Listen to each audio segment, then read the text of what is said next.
So in this video, we're going to look at dynamic equilibrium, Le Chatelier's principle or law, and a closed system, and using Le Chatelier's principle to predict the movement of equilibrium. So a bit of a starter question. Have a look at this graph, pause the video, and describe and explain what this graph is showing. As X increases, what's happening to concentration for the reactants in the products. So in this graph here, we can see that this is a sort of normal reaction. We can see that as time goes on, the reactants concentration goes down and the concentration products increases. And we get to a point where there are 0 reactants and 100% products, so 100% conversion. So this is what we call perhaps a normal reaction. We can work out the rate of reaction, so we can integrate the gradient here, because this is time and concentration. We can see at this point here, the gradient is 0, so therefore there is 0 rate of reaction. The reaction is stopped. Whereas at the start of the reaction, we have these steep slopes. So if we took the gradient here, that would be proportional to the rate. Okay, so a reaction like this, most reactions are faster at the start because there's more reactants, so there's more chance of collisions, and it slows down as the reactants are used up, less chance until we get total conversion. Okay, so dynamic equilibrium is a bit better. It's a bit different, sorry. So some reactions do not go to completion. We do not get 100% products. They are said to be in dynamic equilibrium, or they reach dynamic equilibrium. So if we look at this this picture here, this guy, what's going to happen to this guy? He's running up the escalator. The escalator is taking him down. So what's going to happen? How does it relate to a chemical reaction? Well, what happens is he is putting effort in to go up. The escalator is putting effort to go down, but actually he's not going to be moving. If he runs at the same speed, eventually he'll reach a point where he is not moving at all, but he is running up and the escalator is going down. This is what we call dynamic equilibrium. So dynamic equilibrium is where it is reached. So you get dynamic equilibrium when you have a reversible reaction. And this is where products can, under appropriate conditions, turn back into reactants. So, definition, dynamic equilibrium is when the concentration of reactant and product are constant and rate of the forward reaction is equal to rate of the reverse reaction in a closed system. So we use this symbol here. This shows if a reaction is reversible, and reversible reactions will reach dynamic equilibrium. So for example, here we have A plus B, and it's forming AB. So this, at some point, this will reach dynamic equilibrium. So that will be when the concentrations of the reactants and products remain constant. Not equal, big issue there. It's not like if we started off with 10 concentration of this, we're going to end up with 5 of each. The concentrations we reach depend on the conditions. But when we reach dynamic equilibrium, the thing that will be equal is the rate of reaction. The forward rate will equal the backward rate of reaction. Actually, this symbol is a little bit wrong. We use half-headed arrows. I just don't think I can get that image for this PowerPoint. So these should be half-headed arrows. Okay, so let's look at this graph again that we looked at before. The dashed line is the one we looked at before, where a reaction goes to completion. You can see the reactants reaching 0%. A dynamic equilibrium reaction looks different. You can see initially we start off with 100% products and 0 reactants like before.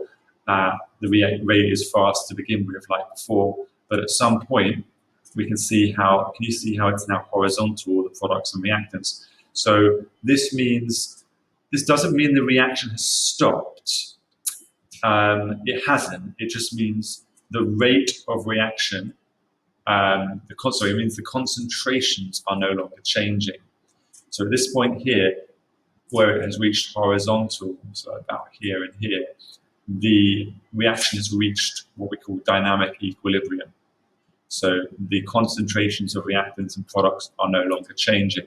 The reaction is still going on. That's a really important point to get across. It's just happening the same rate in the forward direction as the backward reaction. So just reiterating, an equilibrium reaction, not all the reactants end up as products. There is not 100% conversion. So again, it's faster at the start because at the start there's no product, so there is no backward reaction. The forward reaction starts to slow down because there's less reactants, less collisions, and we start to produce some products. So therefore, there's now a backward reaction starts to happen where the products start to collide into each other or do whatever and start to form reactants. At some point, we reach a situation where both the forward and the backward reaction are going at the same speed. We've reached dynamic equilibrium if it is in a closed system. More on that in a sec. So again, definition. Pause the video, try and remember, try and write it down. Dynamic equilibrium is worth 2 marks. So forward and backward rate receive equal rates, that's the first mark. Concentration of reactant and products remain constant, second mark. And you must stay in a closed system. Let's define a closed system. So what is a closed system? A closed system is where products and reactants can't escape. So if you've got, say, an acid and an alkali reacting together in a beaker and there's no gas produced, it's just a salt and water, that's a closed system. If you're reacting gases together, you'd have to have like some sort of sealed container for them, otherwise they won't reach dynamic equilibrium. So for example, if we got A plus B goes to C plus D, now, if these are all aqueous or liquids, we put them in a beaker, that's a closed system. At some point, it will reach dynamic equilibrium. However, if this is a liquid, this is a liquid, this is a liquid, and this is a gas, what's going to happen is as C and D are produced, D is actually going to leave. So therefore, if D is able to leave, this will not reach dynamic equilibrium because for the backward reaction to occur, D needs to collide with C. Now, if all D is escaping, you're not going to get a backward reaction. So this reaction would not be in dynamic equilibrium. It would just go fully to completion. So what you need to do for this to reach dynamic equilibrium is have a sealed container. Now, obviously, sealed containers producing gases, very, very dangerous. So you need to really do some calculations to ensure you had a sealed container that had enough space for the gas and was strong enough. Otherwise, it's very, very dangerous. So we're going to talk now about Le CHATELIER'S principle. So I'm mispronouncing it now. So when a reaction in equilibrium is disturbed, the position of the equilibrium shifts so as to oppose the change. So this is a principle which is really important. You need to memorize this definition. They love to ask you about this principle or this law. And it's a bit confusing to understand, but what it basically means is that when we change the conditions, it changes the concentration of the chemicals at equilibrium. So when a reaction in equilibrium, so this only occurs when you have a reaction which is in equilibrium, is disturbed. So disturbed means you change a condition, you change the temperature, you change the pressure, you change the concentration, you remove one of the products or the reactants. What's going to happen is it says the position of the equilibrium shifts. This language is a bit strange, but basically we say the position of the equilibrium is basically defined by how much products there are to how much reactants. So if we change a condition, there will be a different amount of products and reactants. That's all that means. And then so as to oppose the change. The reason it does this, well, we'll look at this. It's a little bit confusing, we'll talk about, but so equilibriums will oppose the change. So we need to memorize this definition. I'm going to talk more about the opposed to change in a sec. So in chemistry, if you do something for a reaction that is in a state of equilibrium, the equilibrium position will change to oppose what you've just done. So let's have a look at concentration. So imagine we've got a reaction in equilibrium. We've got reactants going to products. The effect of changing the concentration on the position of equilibrium. So if we increase the concentration of a reactant, then the equilibrium will move to the right to get rid of those reactants. The reason is like this. Say we've got equilibrium. So say equilibrium occurs. So we say we started off with 10 reactants and 0 products. And say at equilibrium, we now end up with 7 reactants and 3 products. These are concentrations. So we've reached equilibrium. This is equilibrium, which is in the box right now. Okay, 7 and 3. If we increase the concentration of the reactants, so basically say we add some more reactants, we add one more reactant, well, it's no longer at equilibrium. And also think about how what affects reaction. If we add one more reactant, we've got now more chance that the reactants will collide. So basically the forward rate gets faster. So because the forward rate gets faster, we end up making more products. So what's going to happen is the equilibrium is going to shift to the right towards the products. We're going to end up, even though we added more reactants, we're going to end up with a slightly faster forward rate of reaction, so we're going to end up with more products. So we see the equilibrium shifts to the right. If we decrease the reactants, so say we just pump off some of the reactants, as they're produced, we start to remove some. So now it's at 2 instead of 3. Again, this is going to decrease the backward reaction rate, so therefore the equilibrium will shift to the right and we'll end up with more products. So the same thing occurs if we increase the concentration of the product. If we increase this to 4, that means the backward reaction will get faster, so we'll end up with more reactants. If we decrease the concentration of the reactants, so we remove this, we take this down to 6, it's no longer at equilibrium, and therefore the forward rate will slow down, the backward rate stays the same rate, so therefore we're going to make more reactants. Okay, here's a question. So here we're looking at these are all the gases. So imagine they're in a closed system, they reach equilibrium. Predict the effect of increasing the concentration of oxygen on the equilibrium position, and predict the effect of decreasing the concentration of sulfur trioxide on the equilibrium position. So pause the video. Okay. So if we increase the concentration of oxygen, so we increase this, this is going to increase the forward rate, so therefore the equilibrium shifts to the right, and we end up with more products. If we decrease the concentration of SO3, again that will decrease the backward rate, so therefore the equilibrium again will shift to the right, and we'll get more SO3. Okay, another reaction to look at. So chlorine gas reacts with iodine chloride to produce iodine trichloride. So here's a reaction. Okay, this is pale green, this is brown, this is yellow. This is in equilibrium. What effect will adding more chlorine have on the color of the mixture? So if we add more chlorine, what will happen? Pause the video, have a think. Okay, so if we add more chlorine, or what happens if we remove more chlorine? If we add more chlorine, the equilibrium is going to shift to the right, and the mixture will become more yellow. What effect will removing chloride have on the color of the mixture? So if we remove chlorine, well, the equilibrium is going to shift to the left, and it will get more brown. Okay, pressure. So changing the pressure has an effect on the equilibrium if the reaction involves gases. If there's no gases present, heat pressure will have no effect.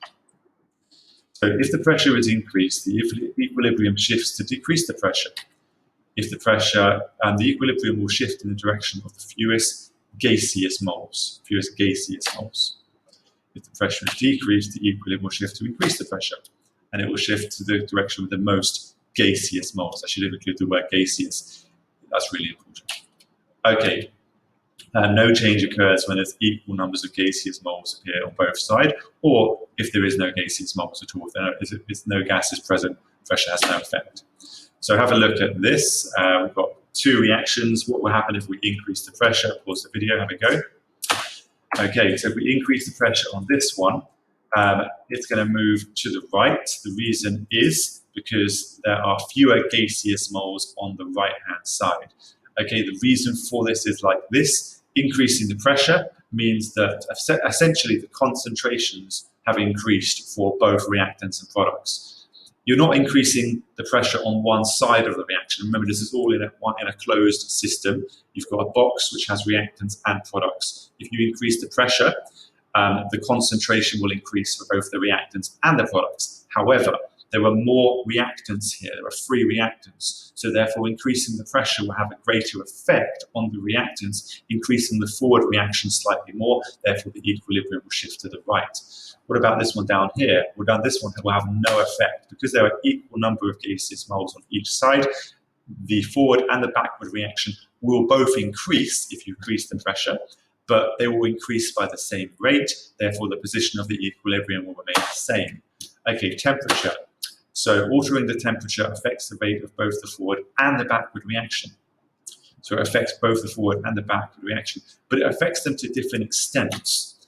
The direction of movement depends on the sign of the enthalpy change. So if it's an exothermic in the forward direction, therefore increasing temperature will actually cause the equilibrium to shift to the left. So the equilibrium always shifts in the favor of the endothermic direction if you increase temperature. I'll explain when we come to an example.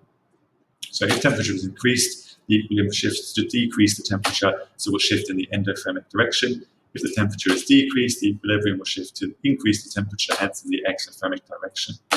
So let's have a look at an example. Okay, so down here, excuse me, we've quoted some enthalpy changes.